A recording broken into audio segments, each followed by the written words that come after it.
share, and also hit that notification so you'll be notified whenever I post a video.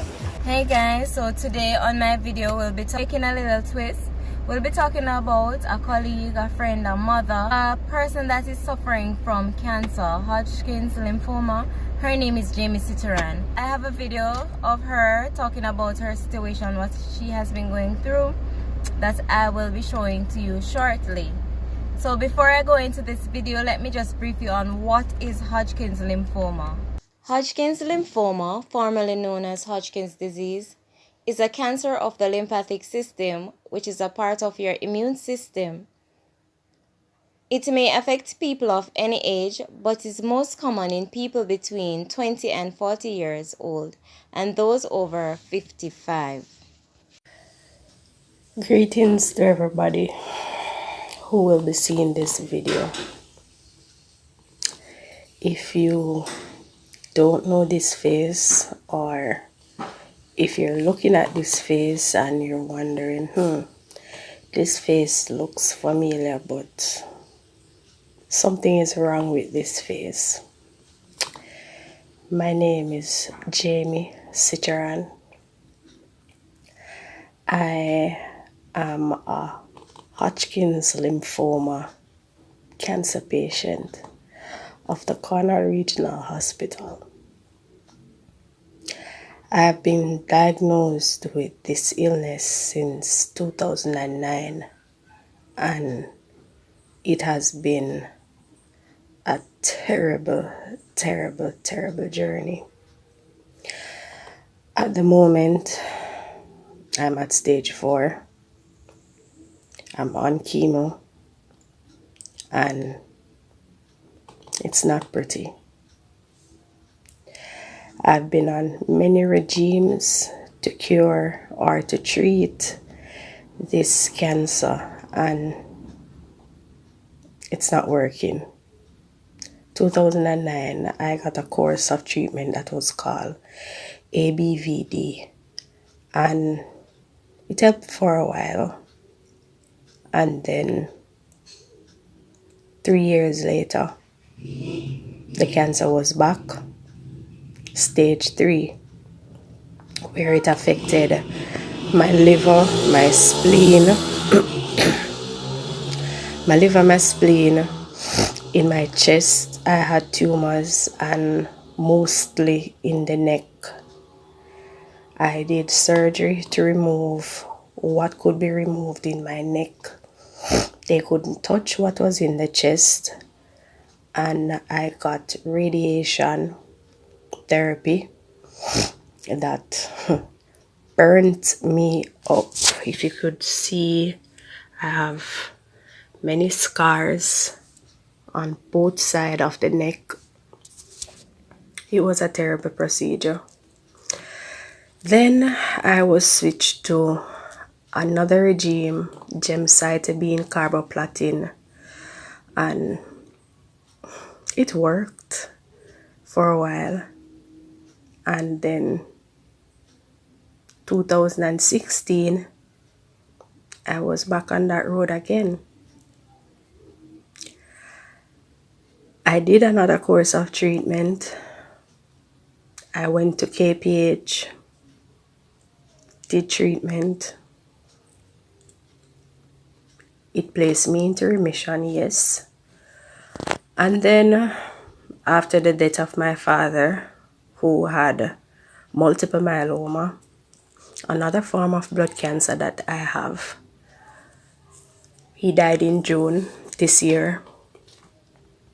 I was re-diagnosed in August with Hodgkin's lymphoma again, stage 4, where it's affecting my chest again, my stomach, and in my pelvic area. So I'm back on treatment, and they're trying 3 different regimes. The first one was back with the gemcitabine and the carboplatin, and it gave me a terrible reaction this time around. Right now I'm having edema to the face, where, as you can see, my face is swollen.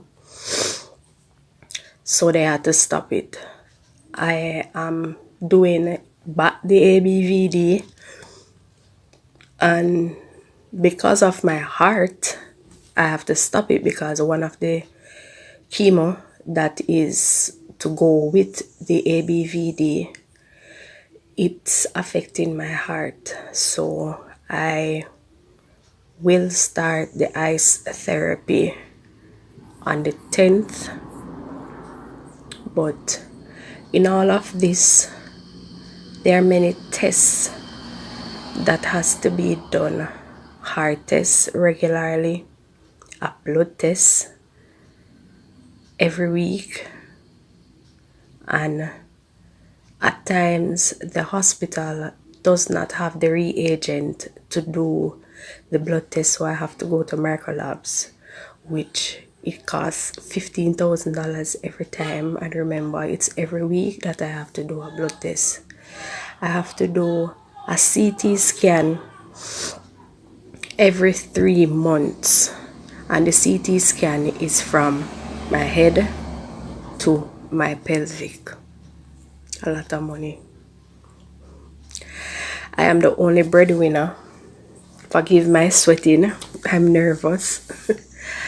And the sweating is another symptom too of the Hodgkin's.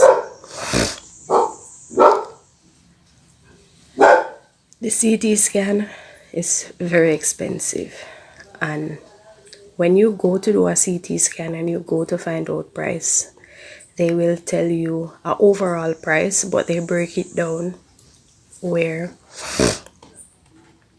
the cost is from. They put the cost, the head, the chest, the abdomen, and then the pelvic, and they add it up to give you a price.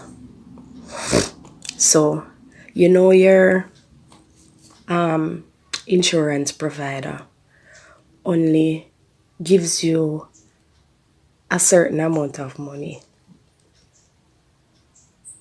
to do these tests for the year. So when you go to Royal or to Radiology West or to Dr. Reddy's imaging centers and you scan that card once, don't expect that you're gonna go back in the next 3 months and you can scan that card again. And when you scan the card the one time, sometime you get $20,000, or you get 25, or you get 30, depending on what you did previously with the card. If you did a blood test, the money for imaging comes off, so you'll be limited. So that 100,000 is gonna come out of your pocket every time you do a CT. So that's the problem I'm facing, where you have to find money to do treatment. You have to find money to buy post and pre-medications. You have to find money for these tests every 3 months. You have to find money to do these blood tests. And a lot of persons wonder why people with cancer die.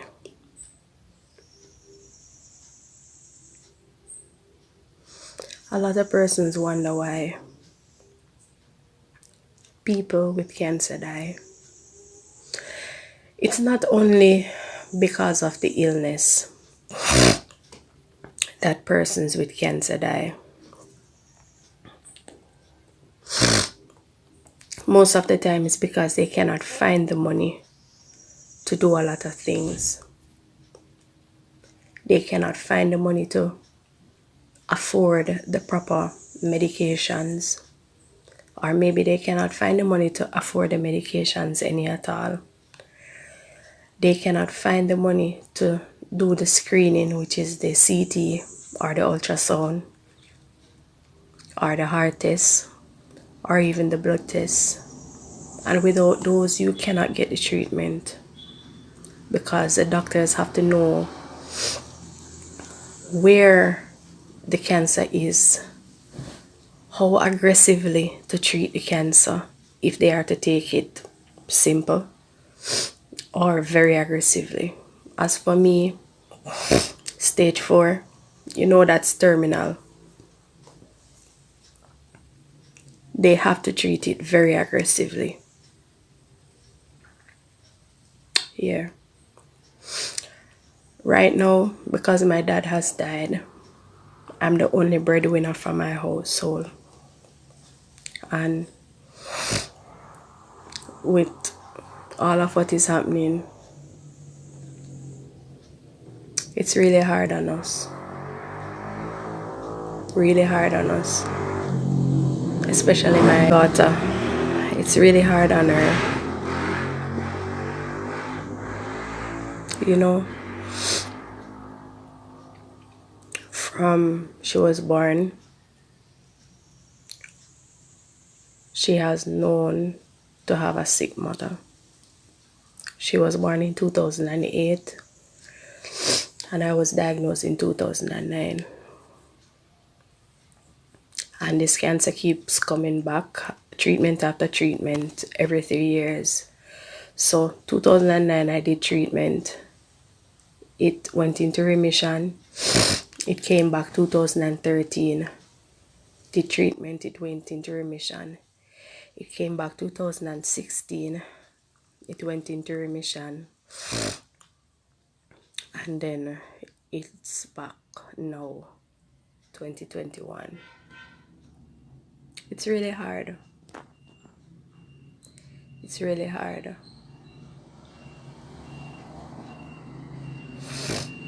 But if you have friends, family members who are with this, don't take it lightly. Because you may not know whatever you might do for that person. It's helping to save their life. And I think it's better to support a person while they are alive than to support the person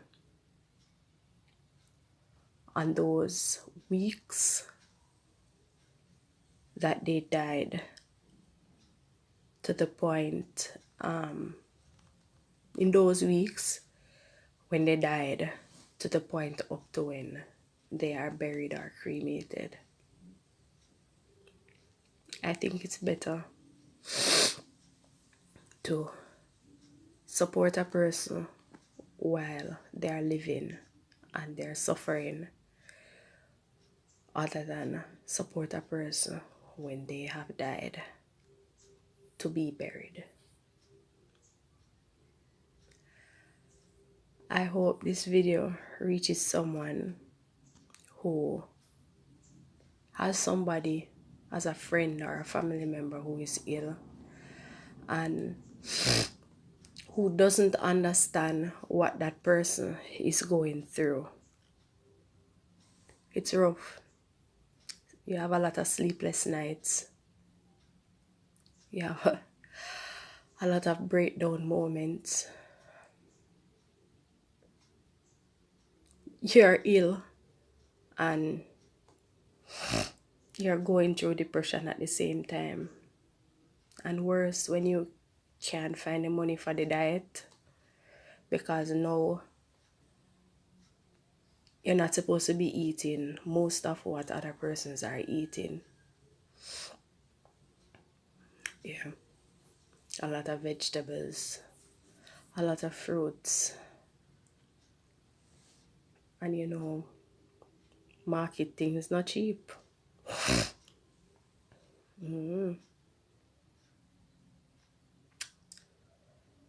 But what to do? You have to keep on fighting. But when you don't have what to put in the stomach, it's hard to fight. But what to do? But as I said before, I hope this video reaches somebody who will understand what cancer patients are going through. And when you see a person going through this, show them some support. If it's even to say be strong, it goes a long way. It goes a long way. Thanks for listening.